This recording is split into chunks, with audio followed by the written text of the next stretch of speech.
सभी मित्रों को मैं पीसी यादव अपने एकेडमी प्लेटफॉर्म पर पुनः अभिनंदन करता हूं। आज हम जिस विषय की चर्चा करने वाले हैं वह विषय जो हमारा प्लेटफॉर्म सोशल स्टडीज से संबंधित है, लेकिन इसी प्लेटफॉर्म पर हम आपको सामान्य हिंदी से संबंधित भी प्रश्न हल कराएंगे। सामान्य हिंदी की जो आपको बुनियादी समझ होनी चाहिए वो हम कराएंगे। जैसा कि मैंने कुछ दिन पहले जो वीडियो आपके साथ शेयर किया था, RO-ARO जो परीक्षा होने वाली है, जिसकी परीक्षा लोक सेवा आयोग कराता है, उसमें हिंदी की जो भूमिका है आपने देखा होगा कितनी महत्वपूर्ण है। प्री में भी और मेंस में भी, यानी प्रारंभिक परीक्षा में भी और मुख्य परीक्षा में भी हिंदी का बहुत बड़ा रोल है। अगर आपकी पकड़ हिंदी के प्रति व्यापक है, जो बुनियादी समझ होनी चाहिए अगर वो है, तो निस्संदेह आप RO-ARO की तैयारी कर सकते हैं और अपना मकाम हासिल कर सकते हैं। तो आज RO-ARO की जो प्रारंभिक परीक्षा है उसमें जो 60 नंबर का सामान्य हिंदी का पेपर होता है, उसी से संबंधित हम जो उसमें विलोम शब्द है, पर्यायवाची शब्द है, विशेषण और विशेष है, अनेक शब्दों के लिए एक शब्द है, वर्तनी अशुद्धि है, आदि उन्हीं में से हम चर्चा करने वाले हैं। अनेक शब्दों के लिए एक शब्द, अनेक शब्दों के लिए जो एक शब्द है, इसमें आप ये देखते होंगे कि कुछ ऐसी भी हैं जो पैटर्न पर आधारित हैं। जैसे इसमें जो इंद्रियों पर आधारित प्रश्न आते हैं, स्त्रियों पर आधारित प्रश्न आते हैं, तो हम आपको ऐसी ही जो पैटर्न पर आधारित अनेक शब्दों के लिए एक शब्द हैं, उनका संकलन एक जगह किया है। आप जब इस वीडियो को देखेंगे तो आपको ये समझ में आएगा कि मैंने जो संकलन किया है वो आपके लिए कितना जरूरी है। तो निस्संदेह मैं ये भरोसा कर सकता हूं कि इस वीडियो को देखने के बाद आपको ये लगेगा कि सामान्य हिंदी की समझ ऐसी होनी चाहिए। सामान्य हिंदी का जो RO-ARO से संबंधित सिलेबस है, उसी के आधार पर हमने ये वीडियो बनाया है। तो आज हम चर्चा कर रहे हैं स्त्रियों पर आधारित वे प्रश्न जो बार बार परीक्षाओं में पूछे जाते हैं। यहां आपको स्मरण करा दूं कि RO-ARO में तो आता ही आता है, इसके अलावा अन्य परीक्षाएं जो होती हैं जहां हिंदी से संबंधित प्रश्न पूछे जाते हैं, उनके लिए भी ये जरूरी है। तो आज शुरुआत हम करते हैं अनेक शब्दों के लिए एक शब्द, और इसमें जो टॉपिक है स्त्री, यानी स्त्रियों पर आधारित प्रश्न है। इसमें जो पहला प्रश्न है, यह पूछता है कि वह स्त्री जिसका पति परदेश में हो, वह स्त्री जिसका पति परदेश में हो। अब आप सोचे कि आखिर मैं स्त्रियों पर ही ऐसे प्रश्न क्यों लाया हूं, क्योंकि स्त्रियों पर जो प्रश्न पूछे जाते हैं ऐसे ही पूछे जाते हैं। तो पहला है वह स्त्री जिसका पति परदेश में हो, यानी वह स्त्री जिसका पति कहां हो, परदेश में हो, यानी उसके साथ ना हो। तो उस स्त्री को क्या कहा जाता है? तो वहां आपको 4 विकल्प रहेगा। उन 4 विकल्पों में से एक विकल्प आपको सही पर टिक लगाना है। तो यहां इसका जो सही उत्तर होगा वो होगा प्रोषित पतिका। क्या होगा? प्रोषित पतिका।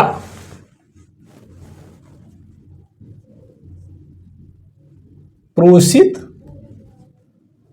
पतिका।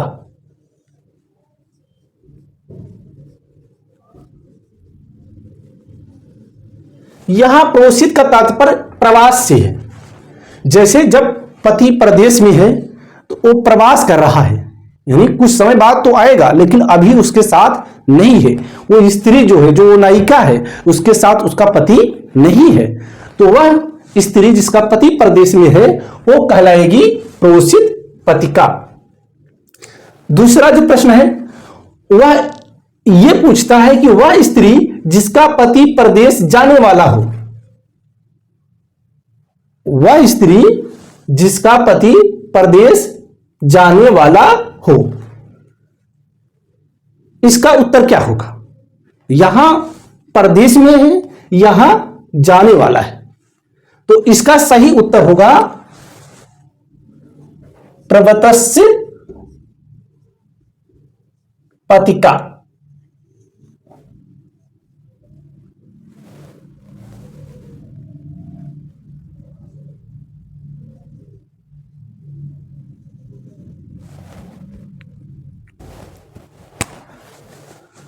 प्रवतसत,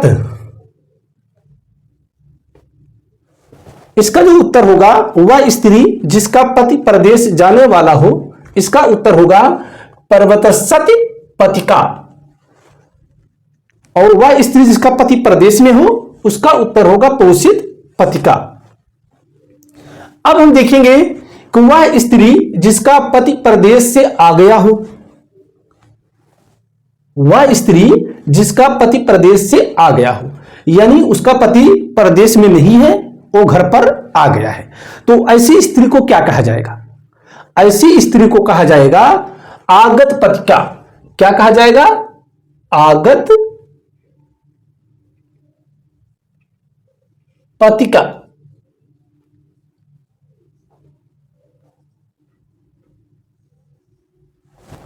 वह स्त्री जिसका पति परदेश से आ गया हो, वो कहलाएगा आगत पतिका। अगला प्रश्न है, वह स्त्री जिसका पति परदेश से आने वाला हो। यहां ध्यान देंगे, यहां पूछ रहा है आने वाला हो, और यहां आ गया हो, यहां जाने वाला हो, यहां हो परदेश में हो।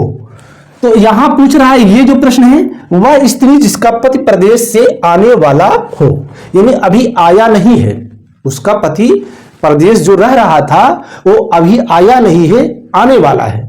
जब आने वाला है तो उसके लिए क्या कहा जाएगा? उसके लिए कहा जाएगा आगमिष्यत पतिका। आगमिष्यत, आगमिष्यत पतिका।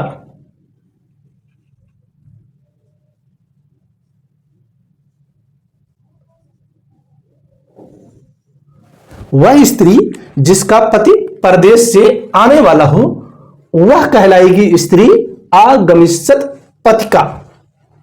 तो यहां 1 2 3 4 प्रकार की स्त्रियां हुई। वह स्त्री जिसका पति परदेश में हो, वो कहलाएगी प्रोषित पतिका। वह स्त्री जिसका पति परदेश जाने वाला हो, वो कहलाएगी प्रवतसत पतिका। वह क्या कहलाएगी? प्रवतसत पतिका।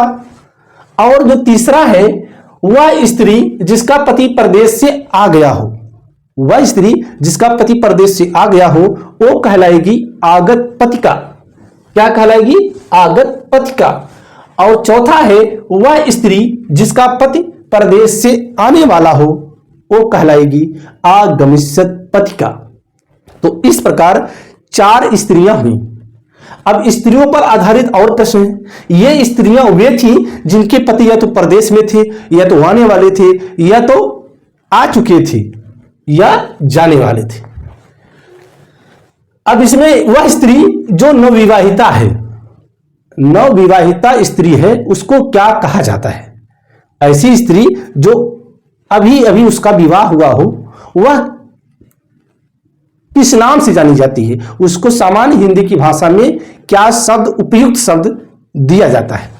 तो वह स्त्री जो नवविवाहिता है, उसको कहा जाएगा नवोढ़ा। क्या कहा जाएगा? नवोढ़ा। यहां आप ये देखेंगे, अगर इसका संधि विच्छेद करें तो नवधन ऊढ़ा, इसका होगा नवधन ऊढ़ा। नवधन ऊढ़ा। ऊढ़ा का अर्थ क्या होता है? ऊढ़ा माने होती है स्त्री। क्या होती है?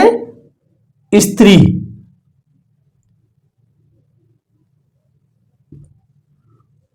ऊढ़ा का जो अर्थ होता है वो होता है स्त्री। तो नवविवाहिता स्त्री क्या कहलाएगी? नवोढ़ा।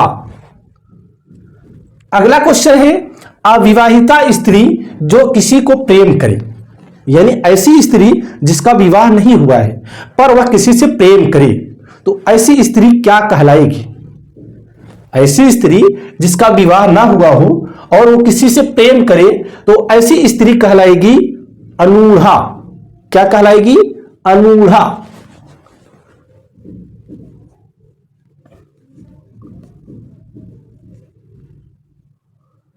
यहां अगर संधि विच्छेद करें तो अन धन ऊढ़ा, अन धन ऊढ़ा।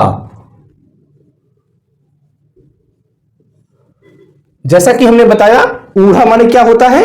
स्त्री। यानी ऐसी स्त्री जो अविवाहित है और किसी से प्रेम करती है तो वो कहलाती है अनूढ़ा। क्या कहलाती है? अनूढ़ा। अब अगले क्रम पर जाते हैं। ये तो रही अविवाहिता स्त्री जो किसी को प्रेम करे, कहलाती है अनूढ़ा। वह स्त्री जिसके रहते उसके पति ने दूसरा विवाह किया हो। यहां इस सेंटेंस पे जाएं, ऐसी स्त्री जिसके रहते हुए उसके पति ने दूसरा विवाह कर लिया। वैसे बताएं दूसरा विवाह करना गैर कानूनी है। अगर आप सोच रहे हो इसके बारे में तो सोच सकते हैं, लेकिन करेंगे नहीं, क्योंकि करने पर आपको दंड मिलेगा, सोचने पर दंड नहीं है।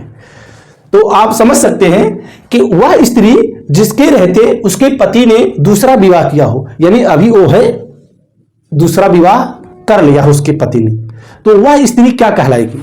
वह स्त्री कहलाएगी अध्यूरा। क्या कहलाएगी? अध्यूरा।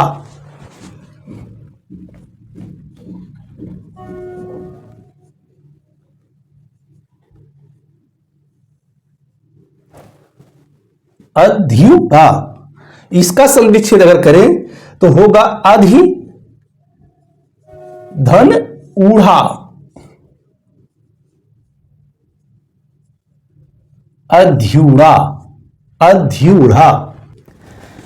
वह स्त्री जिसके रहते उसके पति ने दूसरा विवाह किया हो वो कहलाती है अध्यूरा। अब अगले क्रमांक पर देखते हैं। वह स्त्री जो अपने प्रेमी से कहीं मिलने जाए। इस क्रम को छोड़कर के हम पहले इस पर आते हैं, इसको हम बाद में बताते हैं।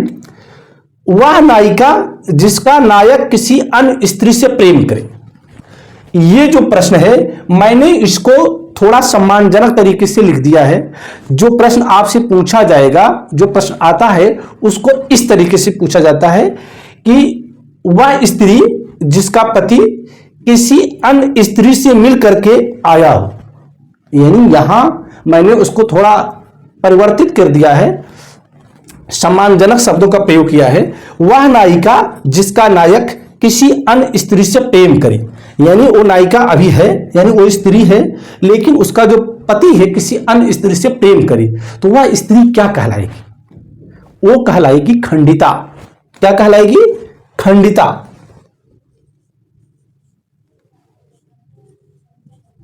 आप लोगों ने यह सुना होगा, जैसे कोई स्त्री किसी जो बुजुर्ग हो, पिता हो या कोई भी हो, जब उनके समक्ष वह प्रणाम करती है तो वो उसको आशीर्वाद के रूप में क्या कहते हैं? अखंड सौभाग्यवती भव। ये आपने सुना होगा और देखा भी होगा कि अखंड सौभाग्यवती क्यों कहा जाता है? अखंड सौभाग्यवती इसलिए कहा जाता है, यहां आप देखें खंडिता है। खंडिता का मतलब ऐसी स्त्री जिसका पति किसी अन्य स्त्री से प्रेम करे, तो वो कैसी स्त्री है? खंडिता है। तो इसीलिए कहा जाता है अखंड सौभाग्यवती भव, यानी आपका पति अखंड हो, यानी वह पति किसी अन्य से प्रेम ना करता हो, तभी तो खंडिता नहीं होगी, अखंड होगी। तो इसीलिए जो आशीर्वाद के रूप में कहा जाता है अखंड सौभाग्यवती भव। आपने महाभारत का सीरियल देखा होगा, उसमें द्रौपदी जब भीष्म पितामह से प्रणाम करती हैं तो वो क्या आशीर्वाद देते हैं? अखंड सौभाग्यवती भव। अखंड सौभाग्यवती का तात्पर्य यही है कि आपका जो पति है, यानी आपका जो जीवन साथी है, वो खंडित ना हो, यानी वह किसी अन्य से प्रेम ना करता हो। आगे देखते हैं, वह स्त्री जो गुस्सैल हो। अब यहां मामला आ गया कि ऐसी स्त्री जो गुस्सैल हो, जिसको गुस्सा खूब आता हो, आपने देखा होगा समाज में ऐसा होता है कि कुछ स्त्रियां ऐसी होती हैं, उनके नाक पे गुस्सा होता है, यानी थोड़ी थोड़ी बात पे गुस्सा जाती हैं। ऐसी स्त्रियों को क्या कहा जाता है? ऐसी स्त्रियों को कहा जाता है भामिनी। क्या कहा जाता है? भामिनी। भामिनी यानी ऐसी स्त्री जो गुस्सैल हो, यानी जिसको गुस्सा अधिक आता हो, तो वो कहलाती है भामिनी। अब हम देखते हैं वह स्त्री जो अपने प्रेमी से कहीं मिलने जाए। मैं इसको जानबूझ के छोड़ दिया था, अब आप समझेंगे कि क्यों छोड़ दिया था। वह स्त्री जो अपने प्रेमी से कहीं मिलने जाए, यानी आप प्रेमी प्रेमिका का प्रश्न तो जानते ही हैं, मतलब प्रेमी से वो मिलने जाती है कौन? स्त्री। तो उसको क्या कहा जाता है? यानी वह स्त्री जो अपने प्रेमी से कहीं मिलने जाए नियत स्थान पर, तो उसको किस संज्ञा से विभूषित किया जाता है? तो वो संज्ञा है अभिसारिका। क्या कहा जाता है? अभिसारिका।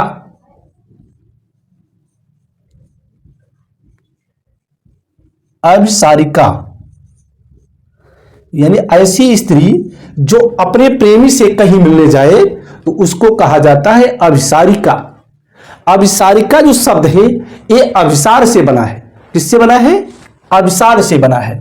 अभिसार का अर्थ क्या होता है? अभिसार, अभिसार का अर्थ होता है स्त्री पुरुष का प्रेम। जो स्त्री पुरुष का प्रेम होता है वो कहलाता है अभिसार। तो वह प्रेमी से कहीं मिलने जाए तो वो कहलाएगी अभिसारिका। अब इसी से जुड़ा दो और प्रसंग है। अगर वह स्त्री जो अपने प्रेमी से शुक्ल पक्ष में मिलने जाए, जैसा कि आप जानते हैं कि दो पक्ष होते हैं, शुक्ल पक्ष और कृष्ण पक्ष। शुक्ल पक्ष उस पक्ष को कहते हैं जिस पक्ष में चंद्रमा बढ़ते क्रम में होता है। किस क्रम में? बढ़ते क्रम में। और कृष्ण पक्ष उस पक्ष को कहते हैं जिस पक्ष में चंद्रमा घटते क्रम में होता है। तो यहां शुक्ल पक्ष होगा। जब शुक्ल पक्ष होगा तो जाहिर सी बात है रात कैसी होगी? चांदनी की होगी। अब चांदनी रात है और वह अपने प्रेमी से मिलने जाती है। और शुक्ल पक्ष में यहां दिलचस्प बात यह है कि शुक्ल पक्ष में जो मिलने जाती है वह गोरी है, यानी यहां जो स्त्री होगी वो गोरी होगी और कृष्ण पक्ष में जो मिलने जाएगी वो सांवली होगी। ऐसा क्यों? शुक्ल पक्ष में मिलने जाएगी अगर सांवली है तो वो दूर से ही दिखाई देगी। अगर वो चांदनी रात है वहां गोरी अगर होगी, यानी श्वेत होगी, सफेद होगी, तो वह लोगों की नजर में नहीं आएगी। तो जो शुक्ल पक्ष में मिलने जाए स्त्री अपने प्रेमी से, उसे कहा जाता है शुक्ला भिसारिका। क्या कहा जाता है? शुक्ला भिसारिका।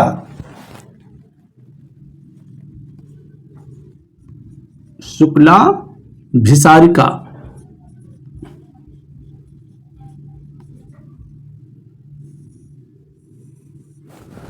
और जो कृष्ण पक्ष में मिलने जाए, पक्ष कृष्णा है यानी रात अंधेरी है और वह सांवली है, तो वो मिलने जाती है तो उसे कहा जाएगा कृष्णा भिसारिका। कृष्णा भिसारिका।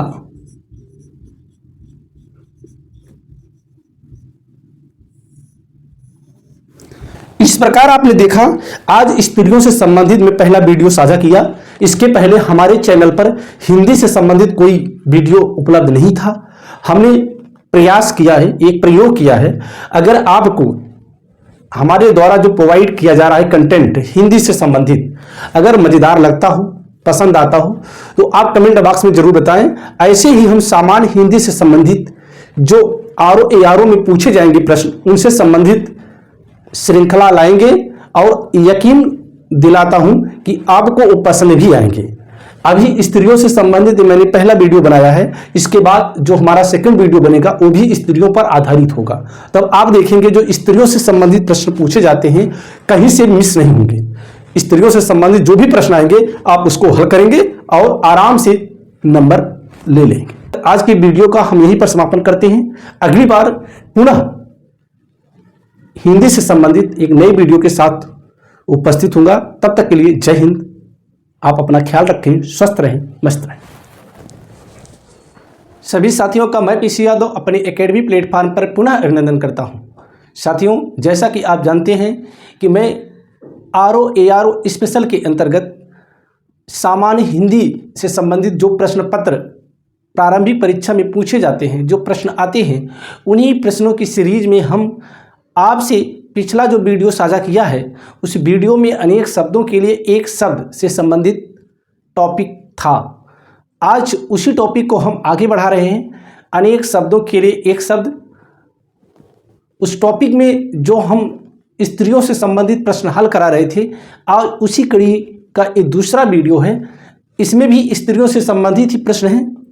तो कुल मिला के स्त्रियों से संबंधित ये 2 वीडियो होंगे और ये दोनों वीडियो में स्त्रियों से संबंधित जो भी प्रश्न पूछे जाते हैं, वे सभी प्रश्नों के उत्तर आपको मिलेंगे। तो बिना देरी किए आज के प्रश्नों की करते हैं शुरुआत। अनेक शब्दों के लिए एक शब्द। इसमें जो पहला प्रश्न है कि वह स्त्री जो सूर्य को भी ना देख सके। ऐसी स्त्री जो किसको ना देख सके? सूर्य को ना देख सके, वह स्त्री क्या कहलाती है? इस सेंटेंस का आशय यह है कि उस स्त्री को ऐसे पर्दे में रखा गया है, उस जगह रखा गया है, उसको बाहर आने से रोका गया है कि वह सूर्य का भी दर्शन नहीं कर सकती। तो ऐसी स्त्री जो सूर्य को भी ना देख सके, वो क्या कहलाती है? यानी उसके लिए क्या एक शब्द सटीक है जो इस सेंटेंस के लिए उपयुक्त होगा? तो वह शब्द है आसूर्यपस्या। क्या है? आसूर्यपस्या।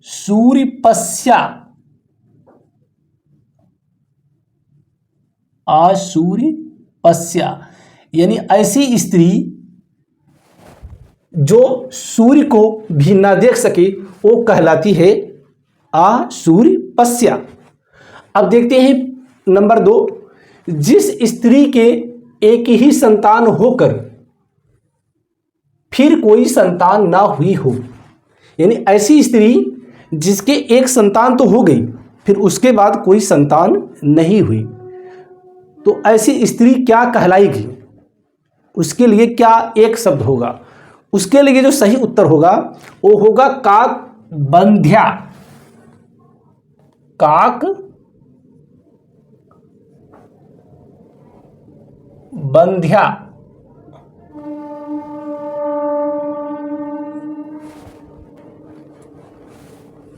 जिस स्त्री के एक ही संतान होकर फिर कोई संतान ना हुई हो, उसके लिए एक शब्द है काकबंध्या। काकबंध्या। नंबर 3, यहां हम क्रम डालते चल रहे हैं, 1 2 3। तो पर पुरुष से प्रेम करने वाली, यानी ऐसी स्त्री जो पर पुरुष से यानी दूसरे पुरुष से प्रेम करती है, तो वो क्या कहलाती है? उसके लिए क्या एक शब्द है? उसके लिए एक शब्द है परकीया। परकीया यानी ऐसी स्त्री जो पर पुरुष से प्रेम करे, तो वो कहलाएगी परकीया। ये रहा नंबर 3। अब देखते हैं नंबर 4। नंबर 4 है जो स्त्री प्रिय बोलती हो। ऐसी स्त्री, जैसा कि आप जानते हैं, कोई कर्कश आवाज में बोलती है तो कोई प्रिय बोलती है। तो यहां उस स्त्री के बारे में बताया जा रहा है कि जो स्त्री प्रिय बोलती हो, उसके लिए एक शब्द क्या होगा? उसके लिए एक शब्द होगा प्रियांबदा। क्या होगा? प्रियांबदा। प्रियांबदा यानी एक शब्द इसके लिए होगा क्या?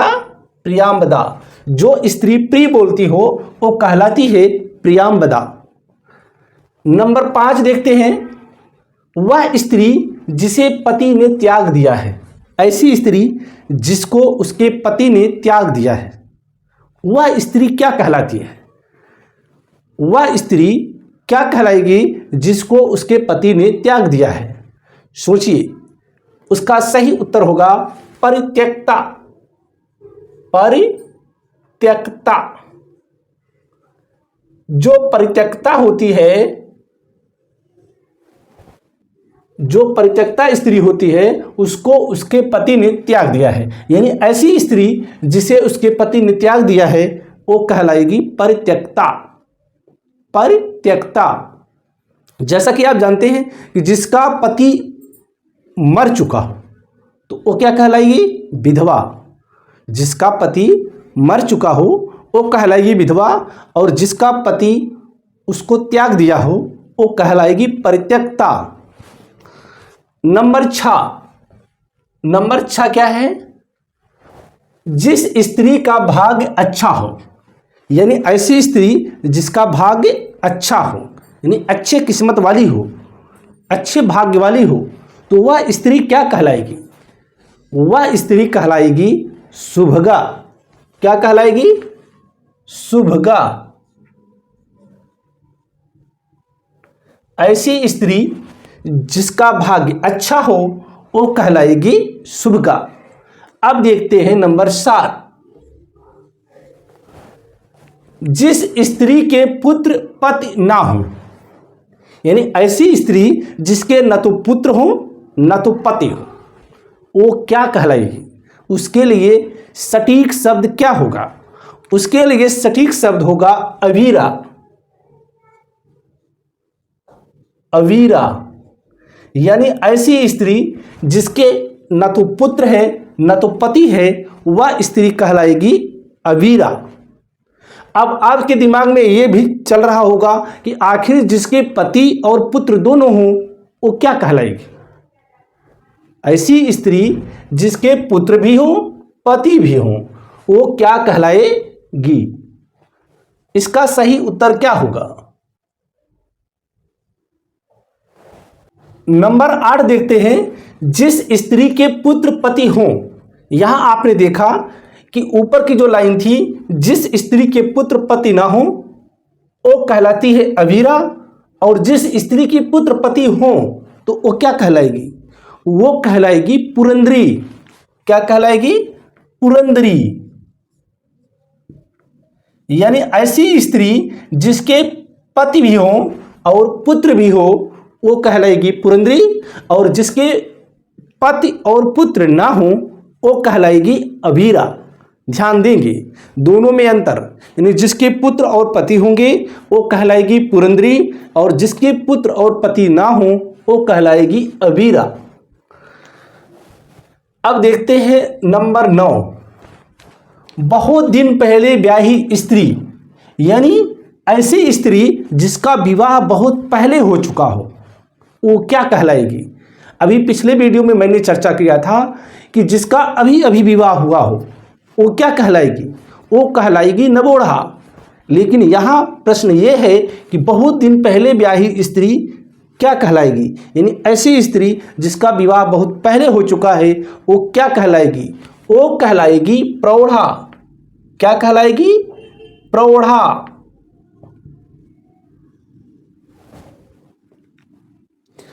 अब देखते हैं नंबर 10। नंबर 10 क्या है?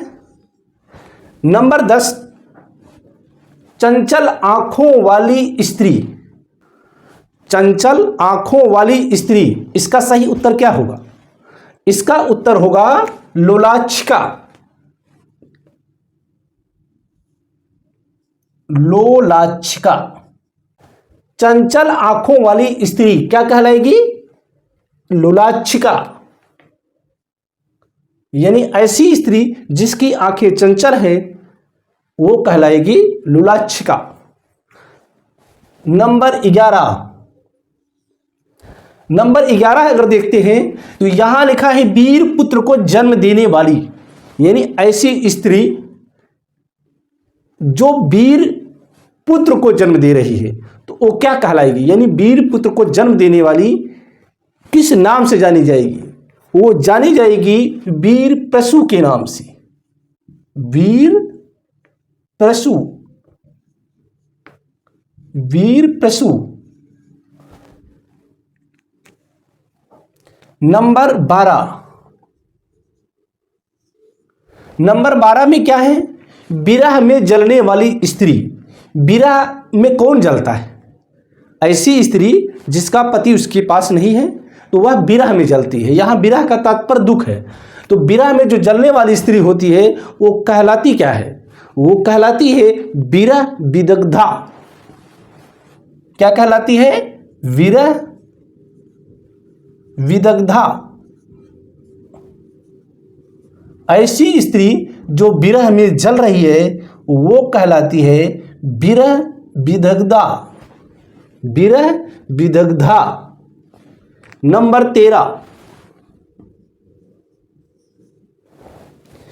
13 क्या है?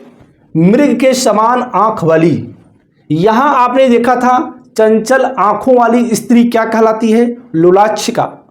अब आ गया है नंबर मृग के समान आंख वाली स्त्री, यानी ऐसी स्त्री जिसकी आंख कैसी है? मृग के जैसी है। आपने रामचरितमानस में देखा होगा जब राम की पत्नी सीता का हरण हो जाता है, राम लक्ष्मण वन वन भटकते हैं, सीता को ढूंढते ढूंढते वो इधर उधर बिलखते हैं। तो राम पूछते हैं कि हे खगमृग हे मधुकर श्रेणी तुम देखी सीता मृग नयनी। यानी वो खग से पूछते हैं, हे खग मृग, हिरण से पूछते हैं मधुकर श्रेणी तुम देखी सीता मृग नयनी, क्या आप लोगों ने मेरी सीता को देखा है जिसकी आंखें कैसी हैं? मृग नयनी हैं, यानी उनकी आंखें मृग जैसी हैं। तो यहां प्रश्न यह है कि मृग के समान आंख वाली स्त्री क्या कहलाती है? तो आप सही समझ रहे हैं, आपका अनुमान बिल्कुल सही है। इसका सही उत्तर वही होगा जो आपने सोचा है, मृग नयनी। मृग नयनी यानी ऐसी स्त्री जिसकी आंखें मृग के समान हैं, तो वो कहलाएगी मृग नयनी। अब देखते हैं नंबर 14। नंबर 14 क्या है? नंबर 14 है मीन की तरह सुंदर आंख वाली स्त्री। मीन माने क्या होता है? मीन माने मछली। प्रश्न यह भी पूछा जा सकता है कि मछली के जैसी सुंदर आंख वाली स्त्री क्या कहलाएगी? यह भी पूछा जा सकता है कि मीन की तरह सुंदर आंख वाली स्त्री क्या कहलाएगी? ऊपर क्या था? मृग के समान, अब क्या है? मीन के समान। तो इसका उत्तर होगा मीनाक्षी। क्या होगा? मीनाक्षी। यानी जिसकी आंखें मीन के समान हैं, यानी मछलियों की आंख जैसी हैं, यानी मीन की तरह सुंदर आंख वाली। यानी जैसे मछलियों की आंखें सुंदर होती हैं वैसी किसी स्त्री की आंखें अगर हैं तो वो कहलाएगी मीनाक्षी। नंबर 15। अब देखते हैं नंबर 15। 15 में क्या पूछ रहा है? हंस के समान चलने वाली स्त्री। यानी ऐसी स्त्री जो हंस के समान चाल चलती है, यानी जैसे हंस की चाल होती है, अगर ऐसी कोई चाल चलने वाली स्त्री है तो उस स्त्री को क्या कहा जाएगा? तो उस स्त्री को कहा जाएगा हंसगामिनी। क्या कहा जाएगा? हंसगामिनी।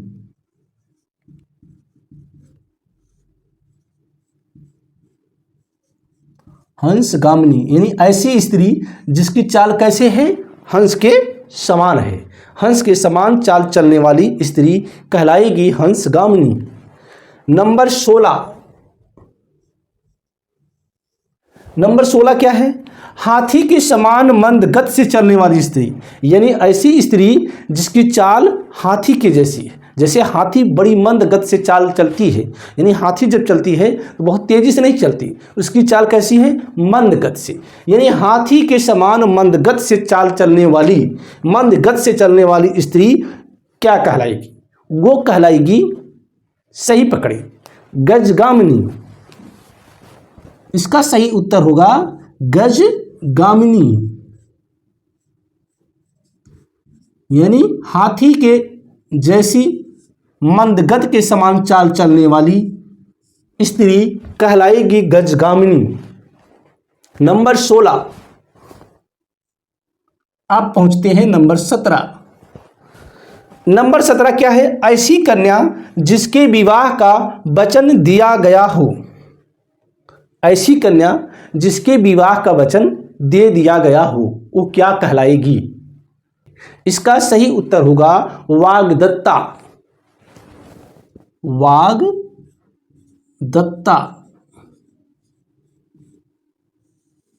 वाग्दत्ता।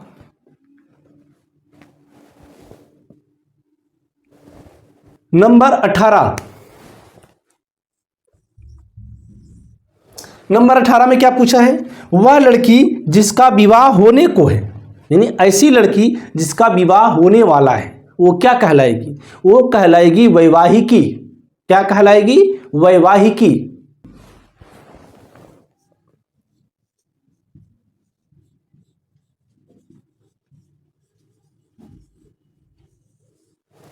अब नंबर 19 ये रहा अंतिम प्रश्न। इसका उत्तर क्या होगा? वह स्त्री जो कविता रचती हो, यानी ऐसी स्त्री जो कविता रचती हो, कविता की रचना करती हो, वो क्या कहलाएगी? वह स्त्री जो कविता रचती है वो कहलाएगी कवयित्री।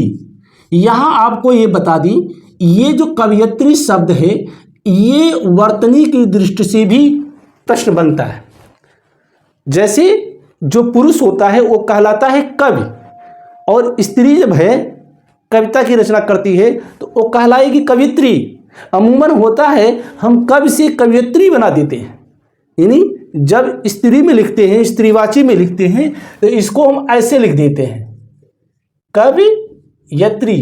ये गलत है। इसका सही उत्तर होगा कवयित्री।